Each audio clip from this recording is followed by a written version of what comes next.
Ang mensahe sa Ginoo ka nagswerte ba imo po na siyang i-work out. Kay giingnan siya mahimong amahan sa daghang mga nasod, pero siya anak. Niya yung asawa si Tinta na hingkatawa pa pag-ingon. Kadawa makasara.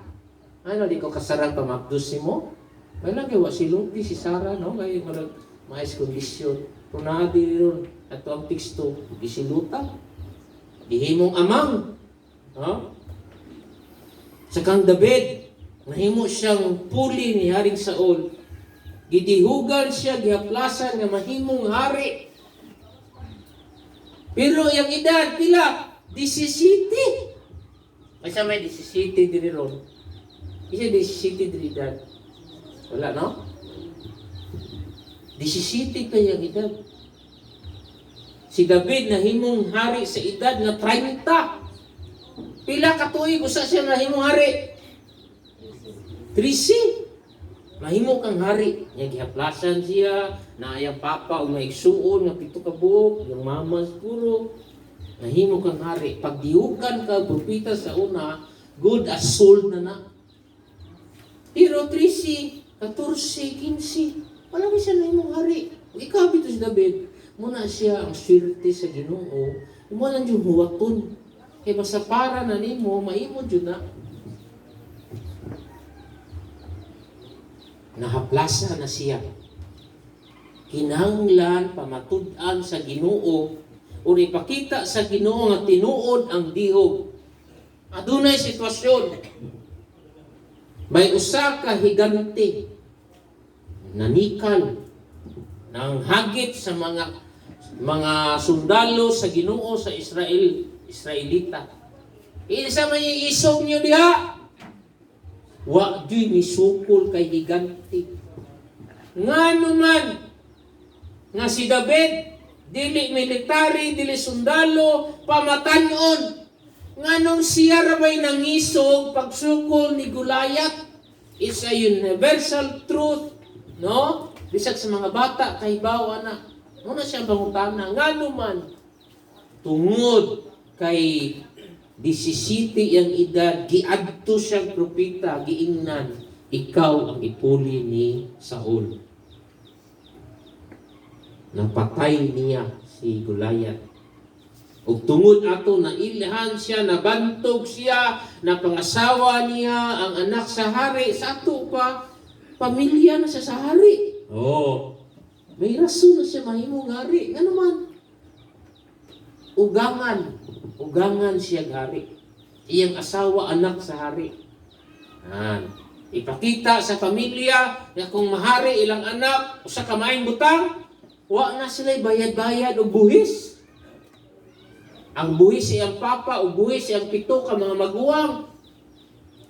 Wa na, quits. Nadako sa nawa.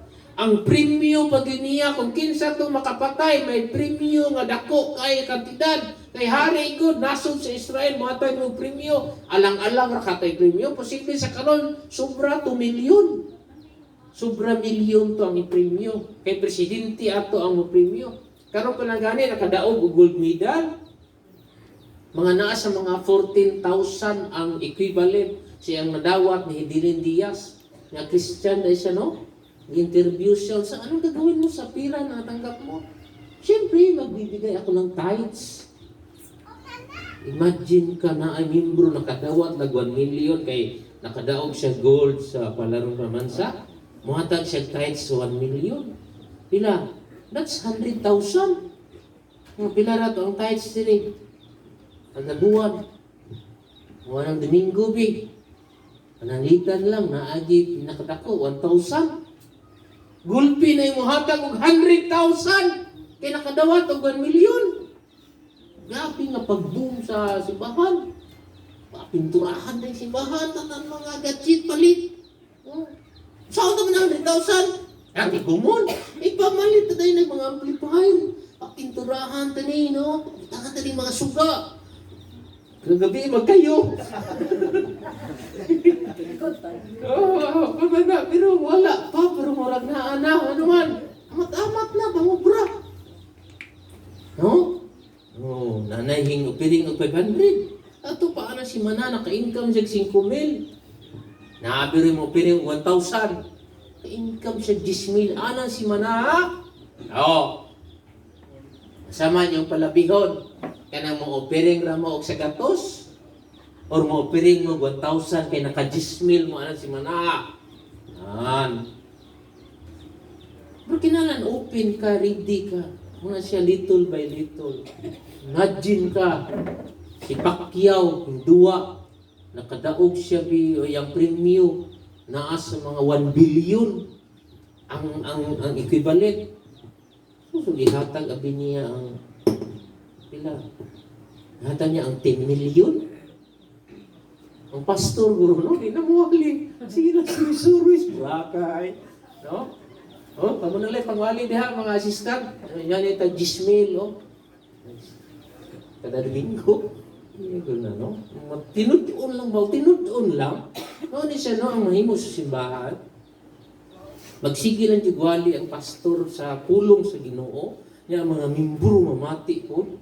Mag-ayuhan ang simbahan, mag-ayuhan ang lugar, ang palipot.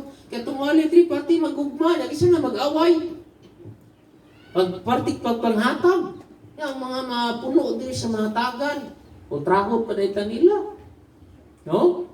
Muna siya ang simbahan.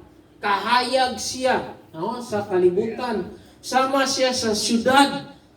Syudad, hayag kaayo na gitungtong sa bungtod. Muna ang simbahan, muna ang mga Kristiyano, muna ang mga pamilya, mag-ayuhan sa pangabuhi. Pag tinarong lang kita, kinaay, lastada ang Ginoo. Muragwa pa, pero murag na anak. Muna siya ang pagtuo. Mga gituo mo na muliw ka. Okay? Destiny. If it is God's will, no, it will happen.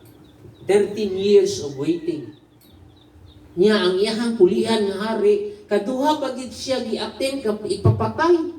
Ang hari pa din may unay ug adto pagpangita. Pero kaduha po niya nga wagi niya ilabti bisag may tsansa nga natug ang hari. Iarang giguntingan ang kinina. Ayang ipakita. Pa! Anong ipapatay mo kun mo pa ngay mo hamak kong umagad, no? Gangan. Oh, daray mo hang sinina, tanaway mo sinina, gisi na. Kung gusto ta ka patsyon, pwede ta ka ipapatay. No? Pero mo na siya kana bang iba pa rin pag magaan sa loob. So, basta destiny o kabubuton sa Ginoo imong swerte. Usahay dili na siya butang nga imong ipilit. Usa na siya kabutang gaan sa imong pamatyan.